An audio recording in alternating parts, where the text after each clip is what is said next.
Halo, selamat pagi pemirsa, apa kabar Anda hari ini? Senang sekali kami dapat menjumpai Anda dalam Berita Papua. Saya Yuni Rumbaran bersama tim redaksi telah menyiapkan sejumlah berita menarik dan aktual untuk Anda. Berikut 3 berita utama kami.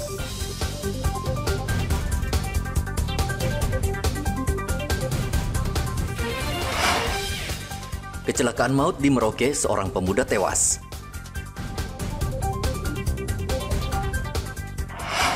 Pemerintah belum membatasi penyaluran BBM bersubsidi.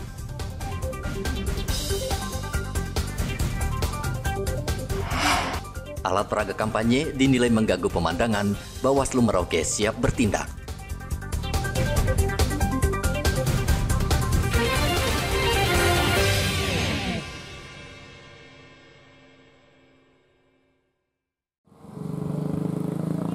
Kecelakaan sepeda motor di Merauke, Papua Selatan kembali merenggut korban jiwa. 2 sepeda motor saling adu banteng atau saling tabrakan dari arah berlawanan di Jalan Kurik, Kelapa Lima pada Selasa malam. Saksi mengatakan salah satu pengendara, Eduardo, memacu sepeda motornya dengan kecepatan tinggi. Ketika ia hendak menyalip kendaraan di depannya, tiba-tiba muncul sepeda motor yang dikendarai Domingus dengan kecepatan tinggi dan kedua pengendara saling bertabrakan.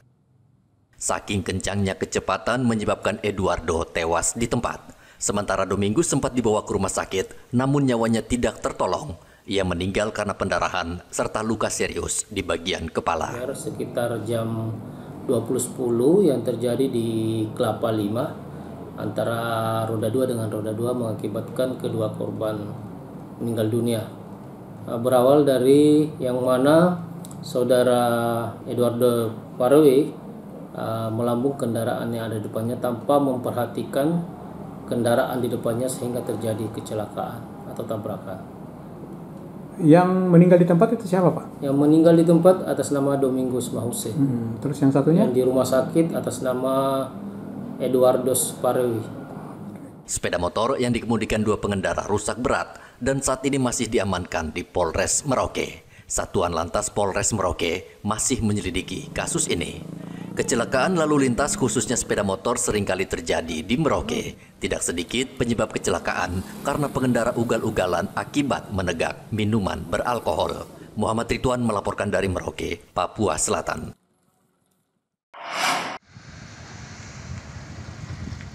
Pada hari yang sama, kecelakaan yang melibatkan sepeda motor juga terjadi di Jalan 7 Wali-Wali, Merauke.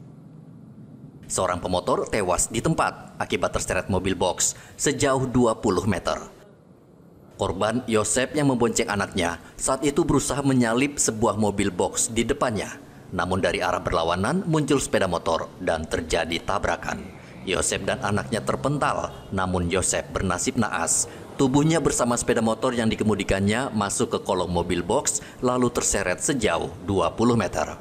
Jasad Yosep langsung dibawa ke Rumah Sakit Umum Daerah Merauke. Sementara anaknya selamat namun mengalami luka yang cukup parah sehingga harus menjalani perawatan di rumah sakit. Ini sebenarnya laka beruntun yang mana sebelumnya mobil box di belakangnya kendaraan roda 2 jenis RF tiba-tiba melambung mobil box tersebut tanpa memperhatikan kendaraan dari depan sehingga terjadi tabrakan pas di depan mobil box sehingga pengendara motor CRF tersebut masuk ke kolong mobil, terseret kurang lebih 20 meter beserta motornya, tapi selama terseret itu sempat lepas motornya, motor CRF-nya, tapi untuk pengendara sendiri terseret sampai kurang lebih 25 meter.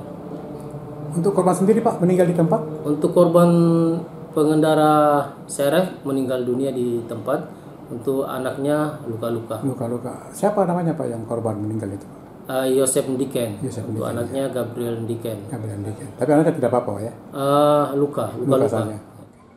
Saat ini Satuan Lantas Polres Merauke masih menahan pengemudi mobil box untuk dimintai keterangan dan mengetahui penyebab kecelakaan. Muhammad Ridwan melaporkan dari Merauke, Papua Selatan.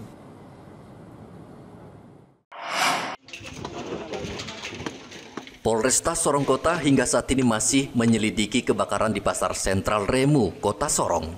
Tim Inafis Polda Papua Barat Rabu kemarin mendatangi lokasi kebakaran untuk mengumpulkan barang bukti dan data untuk mengetahui penyebab pasti kebakaran. Kapolresta Sorong Kota, Kombes Hapi Perdana, mengatakan pihaknya masih mengumpulkan bukti-bukti di lapangan untuk proses penyelidikan. Ia meminta masyarakat, khususnya pedagang, bersabar dan hasilnya akan segera diumumkan. Baru hari ini kita akan memulai penyelidikan.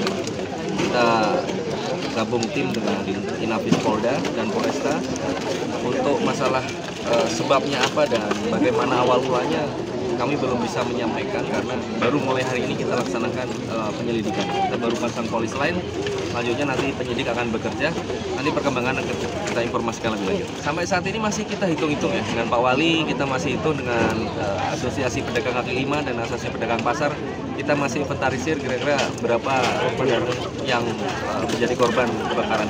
Besok baru kita adakan pertemuan dengan Forkopimda dan Asosiasi Pedagang Pasar dan Kaki Lima. Saat ini masih berjalan, kita baru mulai dari awal TPTKP, kemudian kita nanti mungkin akan coba mengembang dinamis, nanti akan coba kita periksa saksi-saksi, kita juga akan cek kemudian barang bukti yang ada. Nah, kita status quo kan untuk TKP yang ada supaya kita lebih bisa bekerja secara efektif, efisien, kemudian nanti bisa kita temukan kira-kira apa penyebab utama daripada kebakaran. Penjabat Wali Kota Sorong juga meninjau lokasi pasar pasca kebakaran. Sebagian pedagang mulai berjualan kembali meski dalam kondisi darurat. Sabtu pekan lalu, kebakaran besar meluluh lantakan pasar sentral Remu di Kota Sorong. Api diduga berasal dari salah satu kios di bagian dalam pasar dan dengan cepat merambat hingga seluruh bangunan pasar dan ratusan lapak pedagang hangus dan rata dengan tanah. Topan melaporkan dari Kota Sorong, Papua Barat Daya.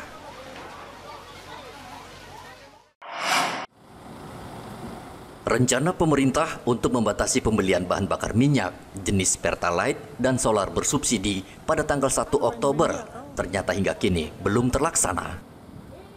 Pantauan di sejumlah SPBU di Merauke, pengendara masih seperti biasa membeli BBM bersubsidi dan seperti biasanya antrian kendaraan tetap panjang. Sebagian pengendara menyetujui kebijakan pemerintah membatasi penjualan BBM subsidi karena masyarakat tidak perlu lagi khawatir kehabisan BBM jenis ini. Selama ini, warga kerap kecewa saat sudah antre panjang tiba-tiba stok BBM subsidi habis. Kalau pembatasan itu ya saya setuju juga. Mau setuju juga ya? Setuju juga. Biasanya beli berapa banyak? Ya, Biasanya beli berapa banyak? yang dipakai saja. Rata-rata berapa liter? Ya, Berapa liter? ada 40. Itu untuk berapa hari? Ya, Untuk berapa hari itu? kalau berapa harinya itu kadang itu 2 hari baru masuk lagi.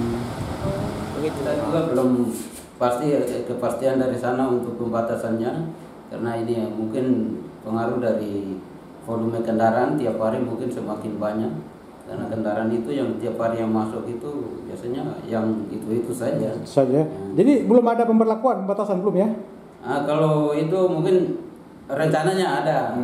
Tapi sampai sekarang belum ada ya? Belum ada. Oh, tapi memang sudah lama digaungkan, sudah lama direncanakan itu ya, Pertamina ya.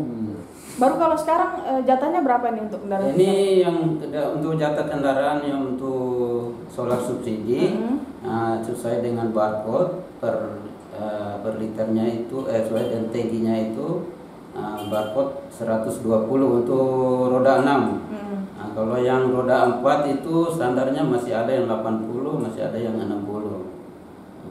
Itu per hari berarti bisa bolak-balik? Kalau untuk bolak-balik memang jatah satu SPBU hanya boleh ambil 1 kali saja.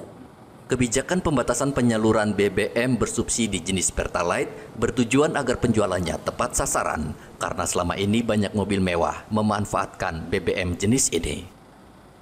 Kementerian Energi dan Sumber Daya Mineral mengaku saat ini masih mendalami mekanisme penyaluran BBM Pertalite agar tepat sasaran. Muhammad Ridwan melaporkan dari Merauke, Papua Selatan.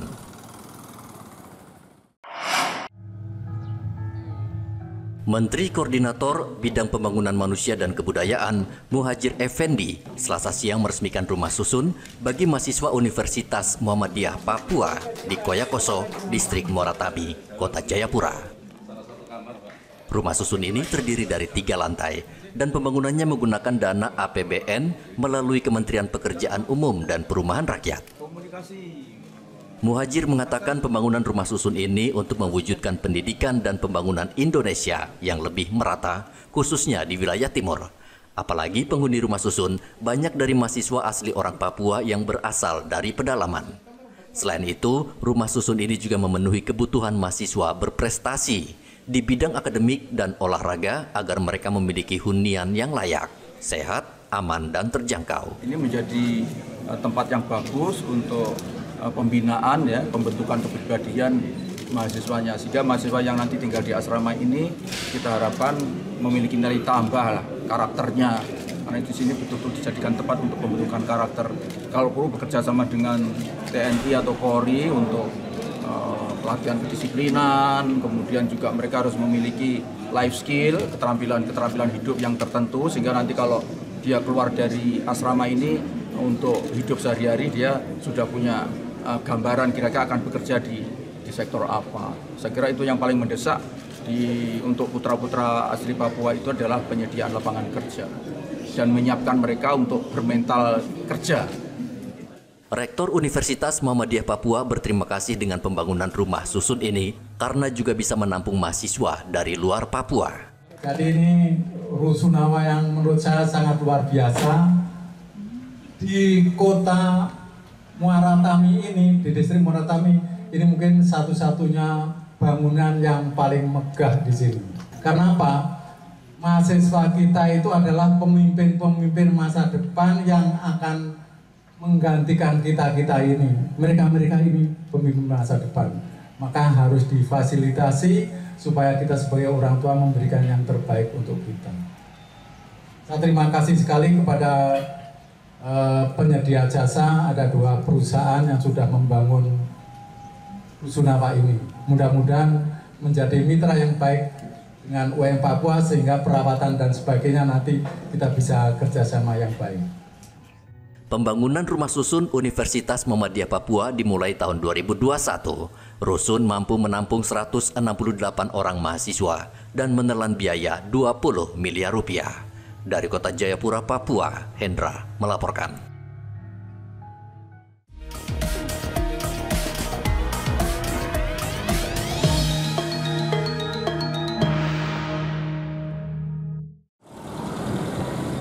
Keberadaan alat peraga kampanye atau APK bagi setiap paslon gubernur dan bupati di Merauke, Papua Selatan sangat mengganggu pemandangan. Bawaslu Papua Selatan akan menertibkan alat peraga kampanye yang dipasang paslon tidak sesuai aturan. Ketua Bawaslu Papua Selatan, Marman, mengatakan paslon yang diduga melanggar aturan akan dipanggil sebelum diberikan sanksi. Yang dilarang untuk dipasang alat peraga kampanye adalah di jalan protokol, mulai dari kantor Gedung Negara yang sekarang dipakai untuk kantor gubernur sampai dengan pertigaan PGT, dengan catatan setiap pasangan calon boleh menempatkan sekretariat pemenangan di jalan protokol dengan memasang alat peraga kampanye menempel pada dinding. Nah, terkait dengan itu memang betul hari ini kita lihat dari hasil kesepakatan ini pasangan calon maupun tim kampanye dari masing-masing pasangan calon itu belum mengindahkan kesepakatan yang telah kita sepakati. Artinya alat peraga yang masih alat peraga yang dipasang di jalan protokol di luar posko pemenangan tadi sampai dengan hari ini belum dicabut. Sudah ada teguran dari Bawaslu? Bawaslu sudah memberikan teguran kepada calon gubernur dan wakil gubernur maupun tim kampanye untuk menertibkan alat peraga kampanye yang dipasang di luar kesepakatan yang telah disepakati. Jika saja tidak diindahkan oleh paslon maupun LO, apa tindakan Bawaslu sendiri? Tindakan Bawaslu bahwa kami nanti tentunya akan bekerja sama dengan pemerintah daerah, dalam hal ini adalah Satpol PP dan KPU untuk sedapat mungkin menertibkan alat peraga kampanye yang dipasang di luar kesepakatan. APK dilarang dipasang di rumah ibadah, fasilitas pemerintah, serta sekolah. Paslon yang memasang APK wajib mendapat izin dari Dinas Pendapatan Daerah setempat. Muhammad Ridwan melaporkan dari Merauke, Papua Selatan.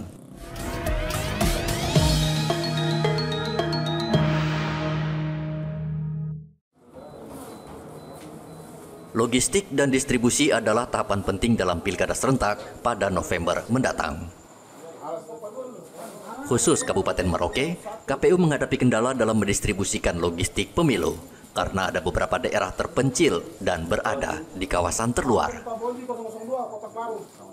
Penjabat Bupati Merauke, Sunario, meminta KPU mengantisipasi dan memberikan perhatian serius terhadap masalah ini, khususnya faktor cuaca dan medan yang sulit. Itu dari provinsi maupun kabupaten wajib hukumnya menyiapkan dalam bentuk tim, yaitu Des Pilkada.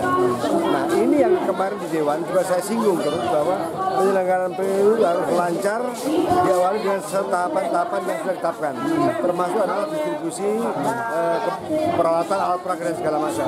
Untuk itu dalam kesempatan pertama kalau memang ada yang perlu didistribusi, segera distribusi. Lebih khusus pada daerah-daerah yang nantinya berdampak pada peralihan cuaca, contoh seperti Wan dan segala macam di Pulau Kimam, itu harus segera. Dan itu dalam kesempatan pertama pula saya akan berdiskusi dengan Kepala Kesbang selaku penyelenggara Des Pilkada untuk menyiapkan, memantau bagaimana distribusi alat-alat dan juga surat suara yang ada di kampung-kampung. Itu segera. Jangan sampai nunggu hal yang lain. Siap. Kan nomor sudah ditempatkan. Jadi masing-masing sudah punya nomor, masing-masing punya dokumen cetak dan Hingga saat ini KPU Merauke masih menunggu kedatangan logistik dari KPU Pusat. KPU berharap waktu pengiriman logistik tidak mepet karena petugas KPU dan aparat keamanan yang akan mengawal membutuhkan waktu untuk mendistribusikannya ke daerah terpencil dan terluar. Muhammad Ridwan melaporkan dari Merauke, Papua Selatan.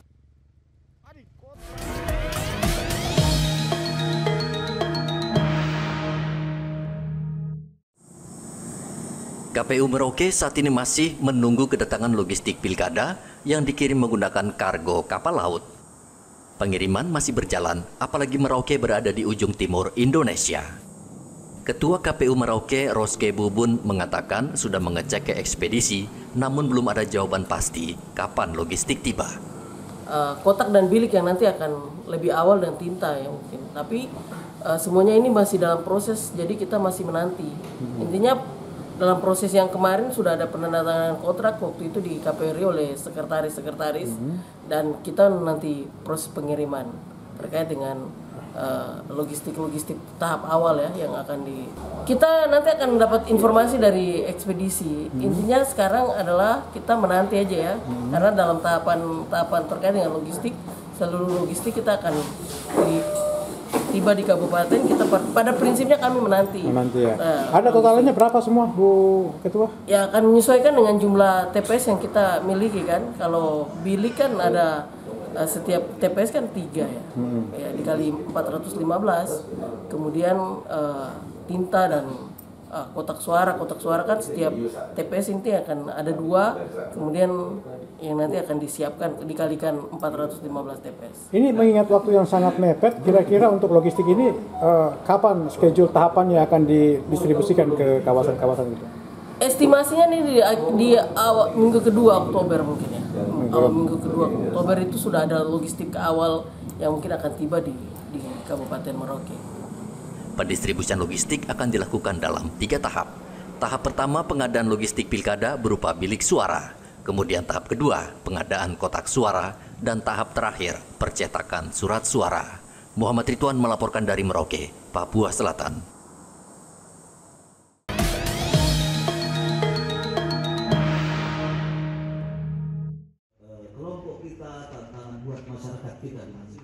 Puluhan tokoh adat, agama, dan masyarakat, serta pemuda sengaja dikumpulkan Pemkab Mimika untuk mendengar langsung respon mereka soal pilkada damai. Pertemuan yang digelar di salah satu hotel itu juga menghadirkan perwakilan KPU dan Bawaslu Kabupaten Mimika. Penjabat Bupati Mimika Valentinus Sumito mengajak seluruh masyarakat mensukseskan pilkada dengan aman dan damai. Suasana yang hangat dalam masyarakat kita saat ini harus tetap kita jaga. Ya, karena adanya perbedaan pilihan dan dukungan kepada para calon kepala daerah yang tidak dapat kita hindari, jangan sampai mengarah pada terjadinya gesekan-gesekan antar pendukung dalam masyarakat. Untuk itu, saya sangat mengharapkan peran aktif dari ketua dan anggota Forum Kerukunan Umat Beragama, Forum Pembauran Kebangsaan, Forum Kewaspadaan Dini Masyarakat, dan tim kewaspadaan dini daerah Kabupaten Mimika dalam menciptakan suasana yang sejuk, aman, dan damai di kalangan masyarakat kita. Dandim 1710 Mimika Letkol Slamet Wijaya mengatakan kunci keberhasilan pilkada, lancar dan aman adalah persatuan yang harus terus dijaga setiap orang. Bukan siapa-siapa yang akan menciptakan keamanan dan ketertiban ini. Siapa? Ya kita semua yang ada di Kabupaten Mimika ini, ya. Mulai dari masyarakat, aparat pemerintahan, kemudian aparat keamanan, aparat ya dari forum keagamaan, tokoh masyarakat, tokoh adat, semuanya harus mempunyai satu visi untuk menciptakan keamanan dan ketertiban. Endingnya adalah sukses pemilu kada. Pejabat Bupati juga meminta seluruh ASN di Mimika netral dan tidak terlibat politik praktis. Saat ini seluruh paslon di Mimika masih mengikuti tahapan kampanye yang akan berakhir pada 23 November mendatang. Dari Mimika, Papua Tengah, Igobat Momolin melaporkan. Sebelum saya akhiri, informasi tadi sekaligus menutup jumpa kita dalam Berita Papua hari ini. Saya Yunrum Barar bersama tim redaksi mengucapkan terima kasih atas perhatian Anda. Selamat pagi dan sampai jumpa. Wanyambe.